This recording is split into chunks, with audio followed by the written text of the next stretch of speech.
Hey gang, 2013 BMW X5 with an issue of running poor. Okay, now it started with the valvetronic mechanism codes.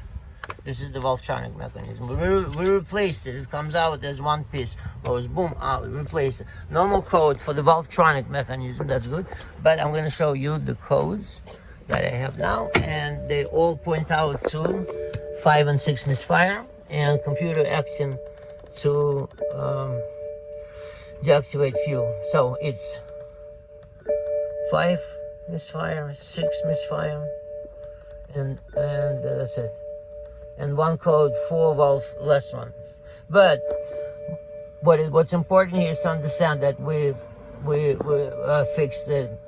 fixed one problem, and now we're looking at 5 and 6 misfire, which is probably a head gasket.